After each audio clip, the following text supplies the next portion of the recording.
related question which Niti Jetli asked, and maybe technology and API vision, which we can build upon this, how we will get API dependability reduced from China, and what is the role of automation and technology here.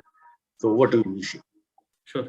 So we don't have to go too far. I think we co-created that paper not too long ago for the ministry, if you remember, Mr. Jain. Clearly, two things have happened, concrete things. I think the government has intervened.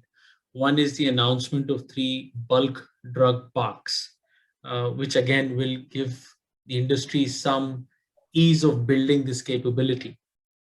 The second one, the government has announced a PLI, a production linked incentive scheme, which again incentivizes the industry to make these things, the important APIs in India.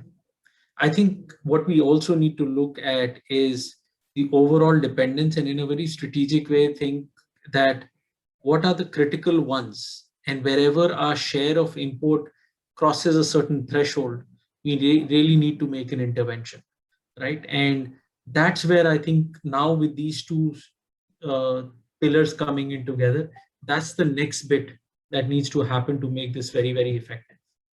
Also, on your theme of technology, I think the way I look at it is basically across the value chain. One is very clearly on the drug discovery, right? A lot has been talked about already, but I think the role of AI and ML in this space is tremendous. I think recently FDA has approved epilepsy drug, I think, which is essentially a 3D printed drug kind of thing. So again, we are seeing that really come up really, really fast. Manufacturing, I think we can do a lot and learn from other industries of how they've automated. You can look at very highly automated plants and saying, how do we bring those kind of principles? Ours, of course, is much more sophisticated manufacturing, but how do we bring in those principles? I think within our supply chain, given where we are, I think with the blockchain technology coming in, that's another one that we need to kind of very quickly embrace. So how we make sure the drug delivery is safe, secure, traceable throughout. And the last one, of course, again, I've talked about the front end, where the technology plays a huge role.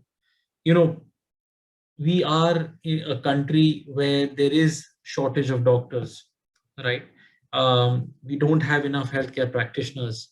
But however, we still, even for a simple thing like blood pressure monitoring, at times end up going to a doctor. There are very simple tools which are being developed. I don't know if people have seen, but Google is working on a tool where you can look at a camera and it can diagnose retinopathy, right? Now, those kind of, again, it's an amalgamation of AI, ML, high-powered computing, delivering a patient-centric solution.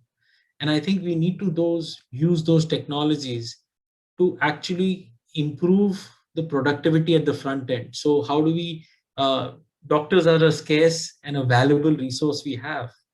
And so how do we use them for the critical interventions rather than everyday diagnostics, which can be done through these technologies at a very, very cost-effective way as well. So I think I see a role of technology across the entire spectrum of disease management as well.